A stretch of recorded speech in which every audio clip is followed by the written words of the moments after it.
Hello friends, कैसे हैं आप लोग। आज हम लोग 29 मार्च के एनटीपीसी में 2016 में जो सेकंड शिफ्ट में आए हुए मैथ के प्रश्नों का अभ्यास करेंगे। ठीक है, तो उसी क्रम में हम लोग, ये सीरीज चल रही है तो उसी क्रम में हमारा आज का पहला प्रश्न है, आपको स्क्रीन पर दिखाई दे रहा होगा। एक निश्चित साधारण ब्याज की दर पर एक राशि 8 वर्ष में स्वयं का 3 गुना हो जाती है। समान ब्याज दर पर इसी राशि का 5 गुना होने में कितना समय लगेगा। ठीक है, देखिए ध्यान से देखते हैं। तो 8 गुना का मतलब 1 रुपए अगर हम बैंक में जमा करते हैं तो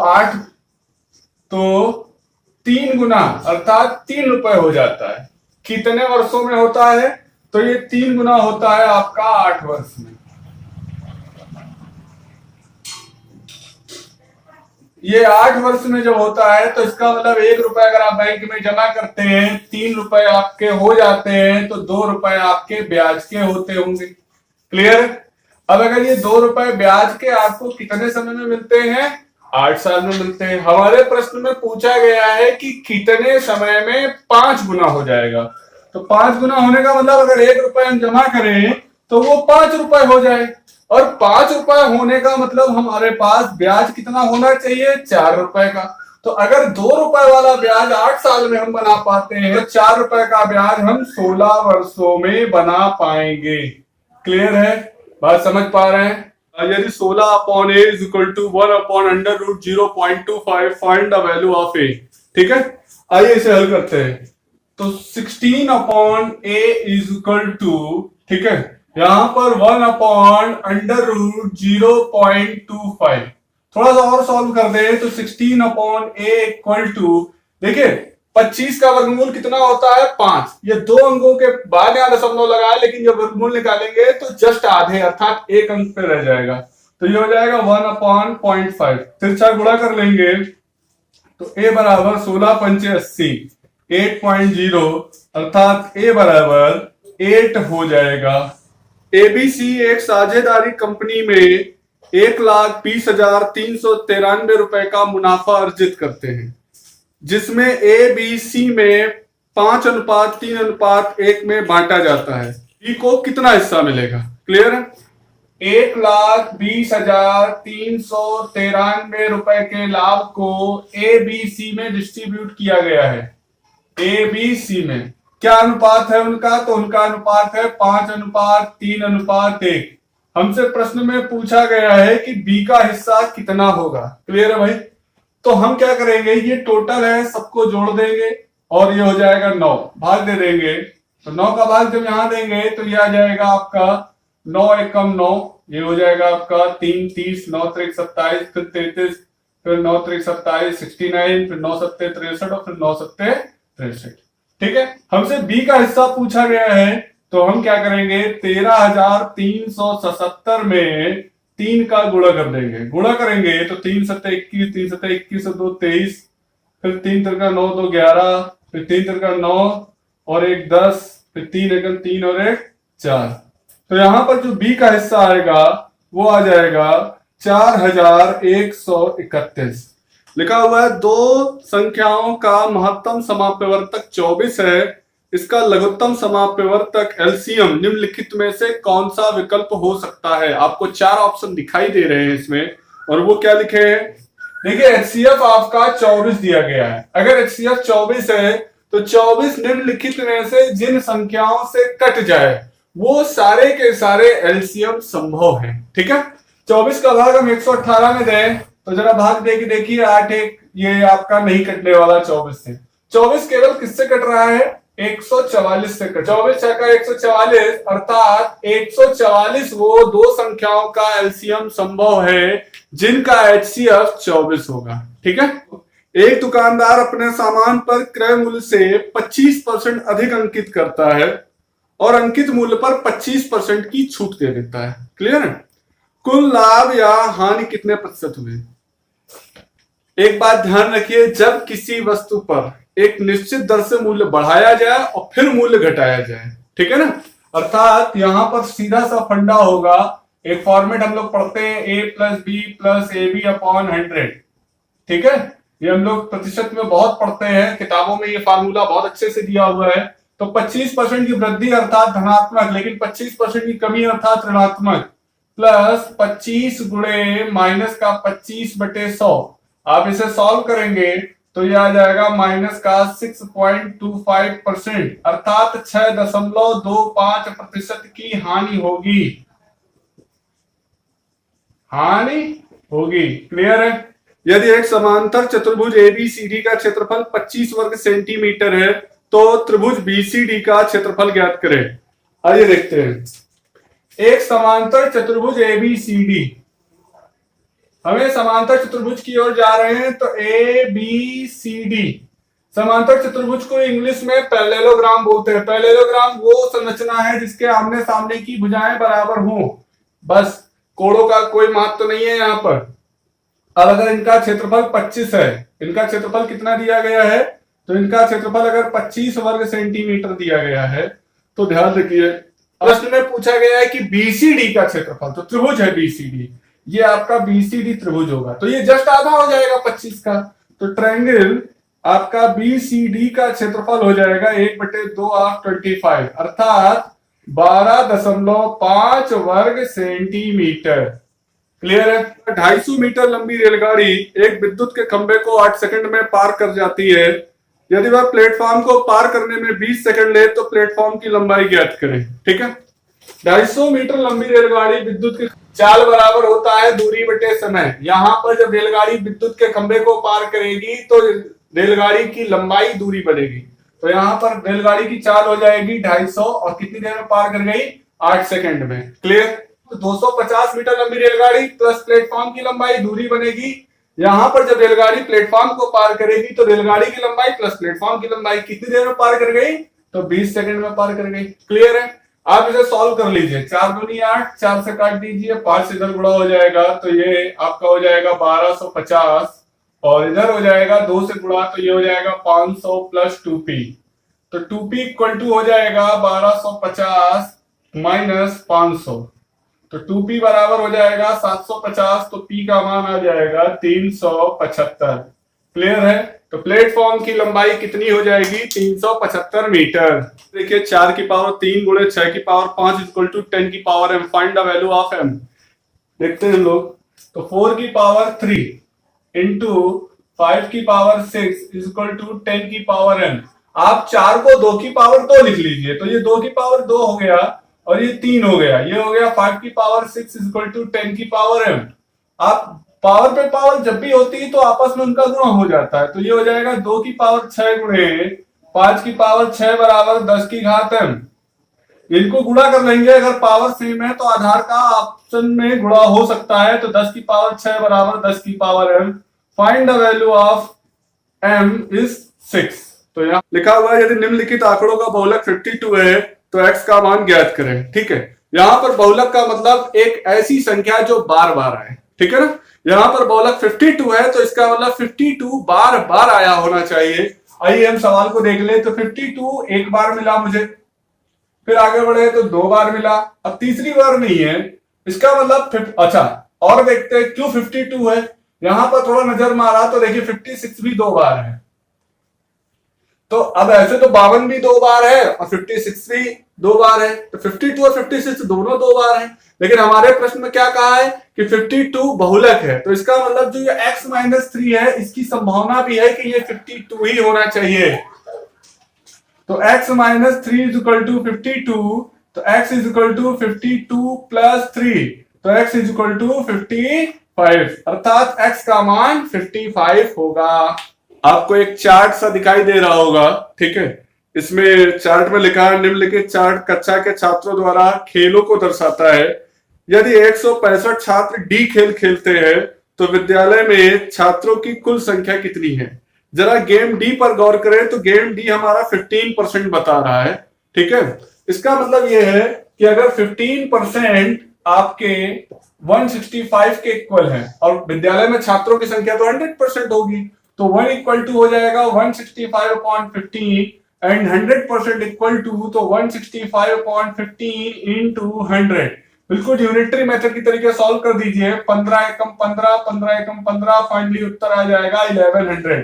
तो विद्यालय में छात्रों की संख्या 1100 हो जाएगी। यहां पर चावल के 3 ढेर दिए गए हैं जिनका वजन 120 किलो, 144 किलो और 204 किलो है। एक बैग की अधिकतम क्षमता ज्ञात करें ताकि प्रत्येक ढेर के चावल को बैग में सटीक संख्या में पैक किया जा सके।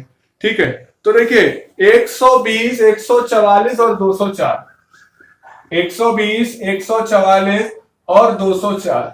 अब हमारे पास जब ये बोला अधिकतम, ठीक है ना, शब्द अधिकतम लगा तो इसका मतलब ही हो गया कि हमें यहाँ पर HCF फाइंड करना है। ठीक है, न्यूनतम शब्द बोले तो समझ लीजिएगा कि आपको लघुत्तम ज्ञात करना है, और आपको जैसे ही अधिकतम बोले तो इसका मतलब महत्तम अर्थात HCF हाईएस्ट कॉमन फैक्टर यहाँ पर फाइंड आउट करना है। ऑप्शन पे गौर करेंगे तो ऑप्शन इनके HCF होने की क्या संभावना है, मैं निकालूंगा नहीं, निकालने का टाइम बर्बाद नहीं करना है। निकालने को तो आप किसी मेथड से निकालो, चाहे गुणनखंड विधि से निकालो, चाहे भाग विधि से निकालो, कोई फर्क नहीं पड़ता। कई बार प्रश्न ऑप्शन से भी हल करना चाहिए। ऑप्शन में देखिए, क्या 10 इनका HCF हो सकता है? नहीं हो सकता। इसका तो हो सकता है, इससे तो कटेगा ही नहीं। 15 की बात करें तो 15 भी इन दोनों से नहीं कटने वाला। रही बात 18, 18 का मतलब संख्या हमारी सम हो या फिर 9 से कटे, 2 से कटे या 9 से कटे। अब 9 से कौन कौन कटेगा? 4 2 6, इनका योग 9 नहीं होता तो ये नहीं कटने वाले। अगर कोई भी एक संख्या उससे नहीं कट रही है तो वो HCF संभव नहीं है। यहां पर इनका HCF कितना हो जाएगा? 12, और 12 मैंने ऑप्शन से हल किया है तो इनका HCF 12 है, तो इसका जो सही उत्तर आएगा वो कितना हो जाएगा? 12। यदि a प्लस बी का whole square equal to 100 and a ratio b equal to 1:3, find the value of ab। Clear है? तो जरा देखते हैं हम लोग। तो a प्लस बी का होल स्क्वायर आपको 100 दिया गया है। ठीक है, आप इसको चाहो तो 10 का स्क्वायर भी लिख सकते हो। इससे पता चलता है कि a प्लस बी हमारा कितना है? 10 है, और हमको a रेशियो b का मान कितना दिया है? 1:3। तो डिस्ट्रीब्यूट कर दो 10 को, तो 1 और 3 कितना होता है? 4। 4 का इसमें डिवाइड किया, 4 का जब हम इधर डिवाइड करेंगे 10 में तो ये हो जाएगा हमारा 5/2। 5/2 का इधर गुणा कर देंगे तो ये 5/2 और ये हो जाएगा 15/2। क्लियर? अब हमसे वैल्यू पूछी गई है कि AB का मान चाहिए। AB का मतलब 5/2 गुणे 15/2, फाइनली उत्तर आएगा 75/4। 75/4 का मतलब 4 का भाग इसमें देते हैं तो 4 एकम 4, बचेगा 3, हो गया 35, तो ये हो गया 4 8 32, फिर हो गया 3/4। तो इसको लिख सकते हैं 18 सही 3/4 या 18.75। क्लियर है? एक परीक्षा में 40 छात्रों द्वारा प्राप्त किए गए अंकों का माध्य 72.5 है। बाद में पता चला कि गलती से एक छात्र के अंक 84 को 48 लिख लिए गए हैं। ठीक है, सही माध्य ज्ञात करें। ठीक, तो 40 छात्रों का जो माध्य है, ठीक है, 40 छात्रों का माध्य कितना है? 72.5 है। माध्य मतलब मैंने बार बार बताया है, माध्य मतलब औसत, माध्य मतलब एवरेज। क्लियर है? तो 40 बच्चों का एवरेज 72.5 है, लेकिन एक बच्चे के साथ गलती हो गई, उसको 84 मिला था लेकिन गलती से 48 लिख लिया गया, कम लिखा गया। अच्छी बात नहीं है, सही करते हैं। 14 में 8 गया तो 14 में 8 अगर चला जाएगा तो ये 6 हो जाएगा, 7 में 4, अर्थात उसको 36 कम लिखा। अब ये 36 एक बच्चे का है, लेकिन जब हम माध्य की दृष्टिकोण से देखेंगे तो 36 में हम 40 का भाग देंगे। ठीक है, 40 का भाग देंगे तो ये 0.9 आएगा। देखिए बच्चे के कम मार्क्स लिखे गए हैं, उसके रियल में नंबर 84 थे लेकिन लिखे कितने गए थे? 48। इसका मतलब अगर उसके सही मार्क्स लिख देंगे तो जो उसका माध्य है वो थोड़ा बढ़ जाएगा। क्लियर है ना? क्योंकि अगर आप 84 को 48 लिखोगे, कम लिखोगे तो माध्य कम होगा। यहां पर सही लिखना है तो जो 0.9 हमारा माध्य में आ रहा है इसको हम इसमें जोड़ देंगे और ये जोड़ने के बाद हमारा सही उत्तर बन जाएगा। तो ये सही उत्तर 73.4 हो जाएगा। ठीक है, अगला प्रश्न आपको सरल करे करके दिया गया है, ये आपको स्क्रीन पे भी दिख रहा होगा, बोर्ड पे भी मैंने लिखा हुआ है, इसको सॉल्व करते हैं। ठीक है, कैसे सॉल्व करेंगे? तो 3 7 21 और 1 22/3, तो ये 3 ऊपर लेके चला जाऊंगा मैं, तो 3 ऊपर लेके चला जाऊंगा तो ये हो जाएगा इस तरीके से। इसी तरीके से 3 7 21 और 1 22, यहाँ 7 ऊपर लेके चला जाऊंगा तो 3 गुणे 7/22। सॉल्व करते हैं, 3 3 का 9 हो जाएगा, 3 7 21 हो जाएगा, 21 में 9 जोड़ देंगे 30/22 हो जाएगा। 30/22 को हल कर देंगे 2 से तो ये हो जाएगा 15/11। 11 का भाग 15 में देंगे तो 11 एकम 11, 4/11। क्लियर है? तो इसका सही उत्तर आएगा 1 सही 4/11। 11। आपको एक और प्रश्न आपको दिखाई दे रहा होगा सरल करे करके आपकी स्क्रीन पर, आइए इसको हल करते हैं। देखिए इसको कैसे सॉल्व करेंगे। 8 3 24 और 1 ये हो जाएगा 25/3। दूसरा हो जाएगा 5 को 20 और 1 21/5। और ये डिवाइड का साइन लगा हुआ है तो डिवाइड 5 को 20 और 1 21/4। आगे अगले स्टेप पे चले जाते हैं तो 25/3 गुणे 21/5 गुणे 4/21। अब देखिए चूंकि डिवाइड से मल्टीप्लाई किए तो ये रेसिप्रोकल हो गया। 21 से 21 कैंसिल, 5 से ये कैंसिल, 5 को 20/3। सही उत्तर हो जाएगा 6 सही 2/3। क्लियर है। 2 वर्ष में एक मूलधन पर 5% वार्षिक दर से चक्रवृद्धि ब्याज और समान समय में उसी मूलधन पर साधारण ब्याज से 10 रुपए ज्यादा है तो मूलधन ज्ञात करें। क्लियर है। तो आइए थोड़ा सा गौर करते हैं इस बात को। कैसे आप मान सकते हैं। अगर हम मान लेते हैं 100 रुपए हमारा मूलधन है तो पहले साल का ब्याज 5% की दर से 5 रुपए, दूसरे साल का ब्याज भी 5 रुपए, लेकिन इसी 5 रुपए पर अगर हम चक्रवृद्धि ब्याज से काउंट करेंगे तो पुराने वाले 5 रुपए का भी 5% ब्याज हो जाएगा, अर्थात 5 गुणे 5/100 तो 0.25। अब ध्यान से देखिए, अगर हम साधारण ब्याज लेते हैं तो 10 और अगर चक्रवृद्धि ब्याज लेते हैं तो 10.25। क्लियर है ना।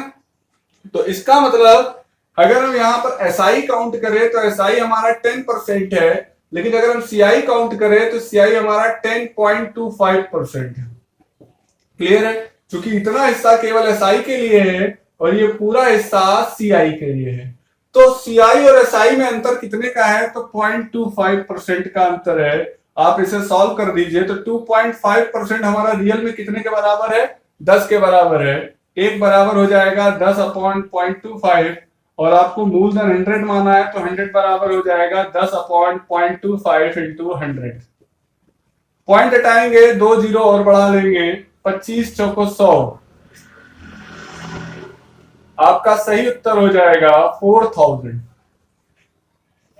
आपका यही प्रश्न दूसरे तरीके से भी हल किया जा सकता है। देखिए यहां पर साधारण ब्याज और चक्रवृद्धि ब्याज का अंतर कितना है 10 रुपए और हमको ब्याज दर कितनी दे रखी है 5%। तो एक सिंपल सा फार्मूला है 2 वर्ष के लिए कि प्रिंसिपल इज इक्वल टू अंतर गुणे 100 बटे दर का होल स्क्वायर। आप यहां से अगर काउंट करते हैं तो अंतर हो गया 10 का, आपका ये हो गया 100 और हमको दर कितनी दे रखी है 5, इसका होल स्क्वायर कर लेते तो ये हो जाता 20 और फाइनली ये उत्तर हो जाता 10 गुणे 400 और उत्तर आ जाएगा 4000 रुपए। ए और बी की आयु का अनुपात 1:2 है। 7 वर्ष के बाद उनकी आयु का अनुपात 3:5 हो जाएगा। उनकी वर्तमान आयु ज्ञात करें। ठीक है।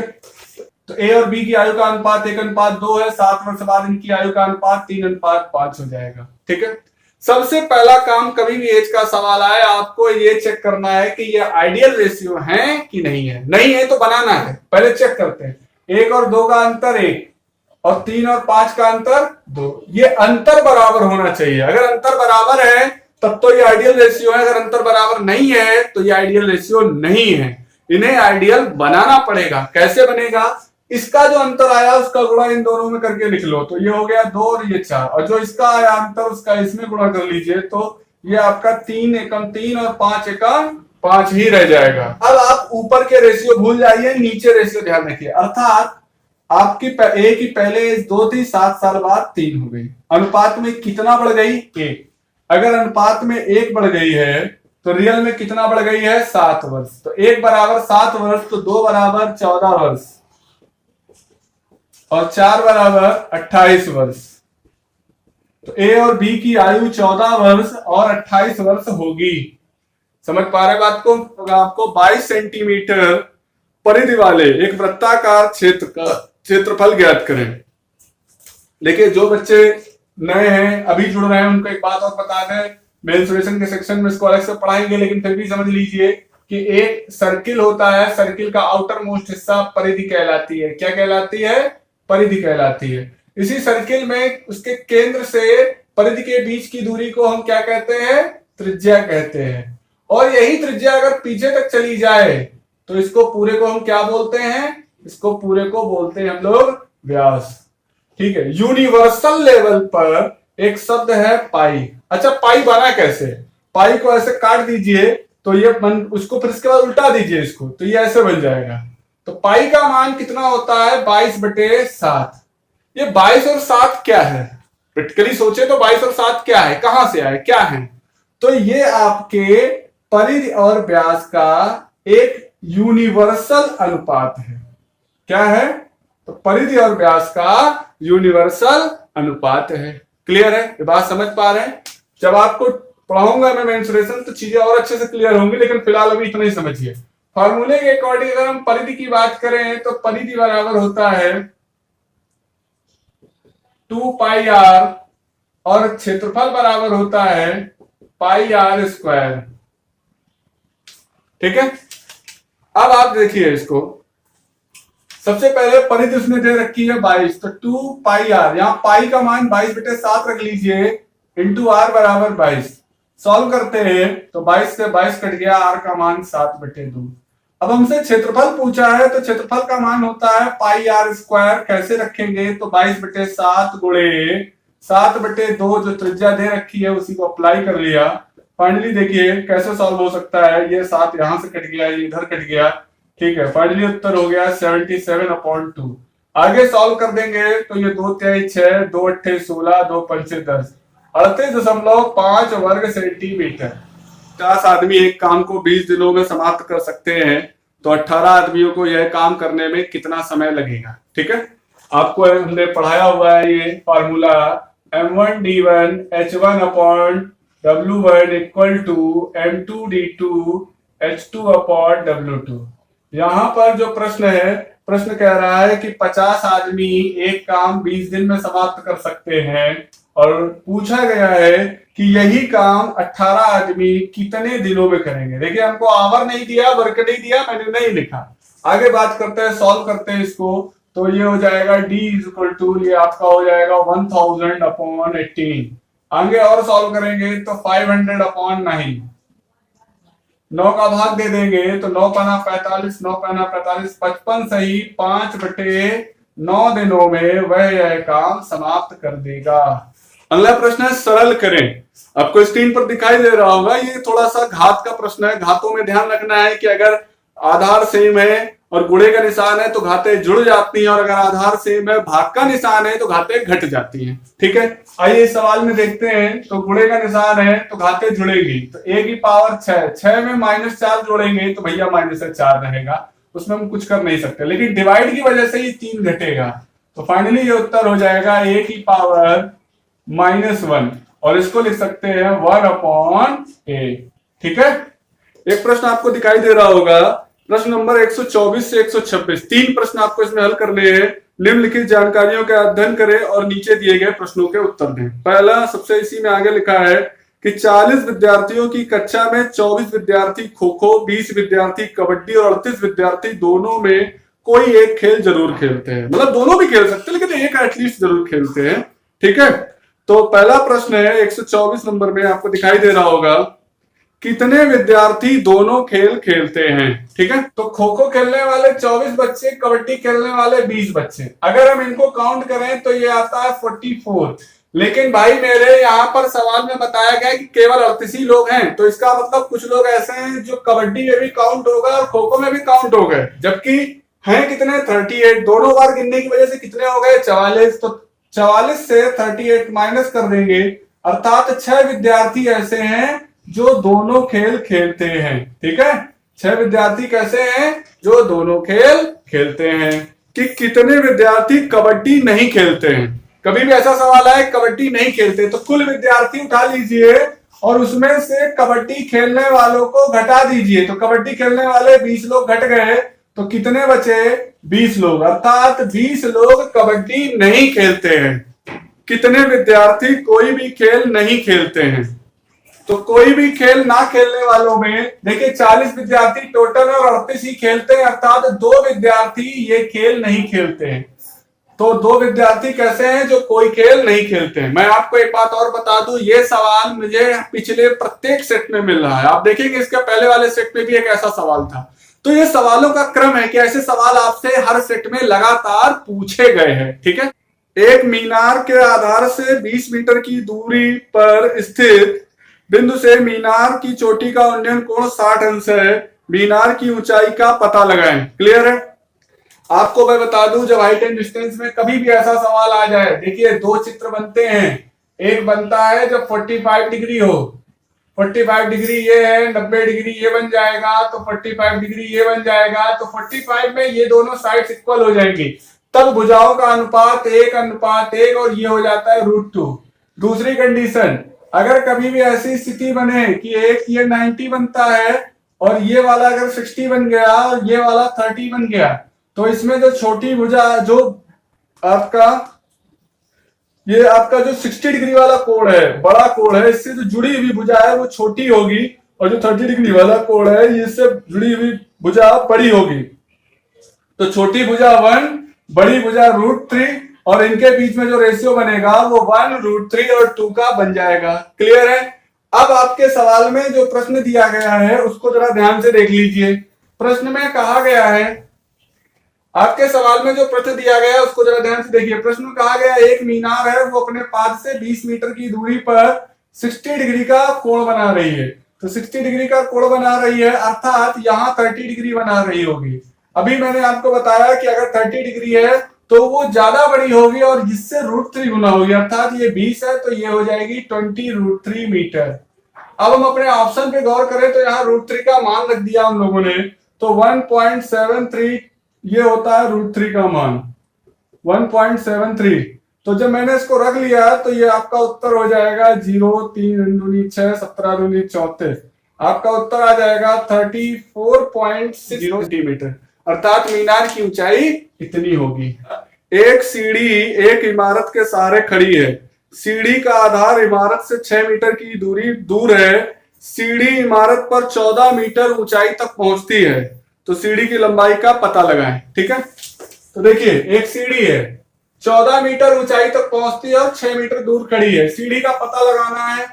हमारे यहाँ दीवारें 90 इंच के ही कोण पे पृथ्वी पे बनाई जाती है भैया, चूंकि केंद्र जो है बीच से गुजरना चाहिए। पाइथागोरस के हिसाब से √14 का स्क्वायर प्लस 6 का स्क्वायर, ये हो जाएगा 196 प्लस 36। आप इसको जोड़ लीजिए, तो यहां पर मैं जोड़ के लिख रहा हूं, तो ये हो जाएगा आपका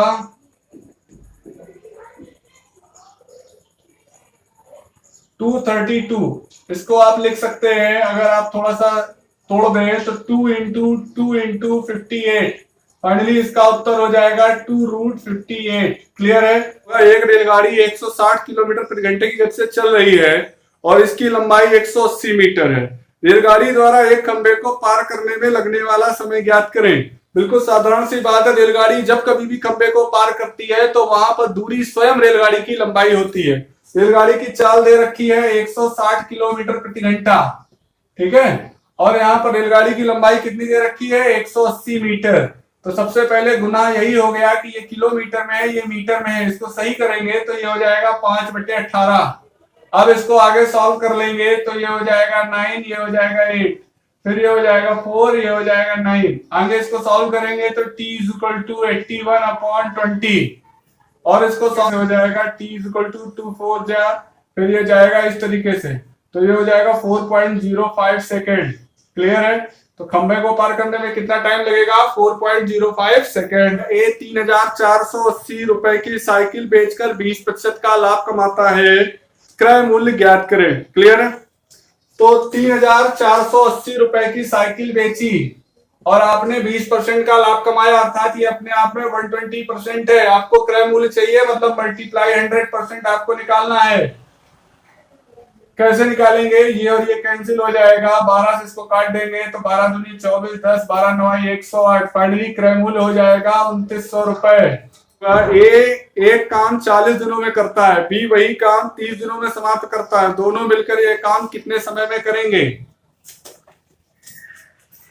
तो ए करता है 40 दिनों में, बी करता है 30 दिनों में, टाइम एंड इफिशियंसी 40-30 का एलसीएम 120, 40 कहीं 120, 30 चौको 120, दोनों मिलकर कितने दिन में करेंगे? तो इन दोनों को जोड़ करके 7 से भाग दे दीजिए। 7 का भाग देते हैं तो ये आ जाएगा आपका 7 एकम 7, 50, 7 सत्ते 49, 17 सही 1/7 दिनों में कर देंगे। का एक दुकानदार 2 कुर्सियां 462 रुपए में बेचता है। एक पर वह 12% का लाभ कमाता है और दूसरे पर उसे 12% की हानि होती है। ठीक है, निम्नलिखित में से कौन सा सही है? इसे ऑप्शन से देखिए, पहले ऑप्शन में भी उसे लाभ हो रहा है, दूसरे ऑप्शन में भी लाभ हो रहा है, तीसरे ऑप्शन में नो प्रॉफिट नो लॉस है और चौथे ऑप्शन में उसे 6.75 रुपए की हानि। देखिए, कभी भी सवाल आए उतने ही रुपए का लाभ उतने ही रुपए की हानि, ऐसे सवालों में हमेशा हानि होती है। तो ऑप्शन की दृष्टिकोण से बिना कुछ करे इसका ऑप्शन चौथा है।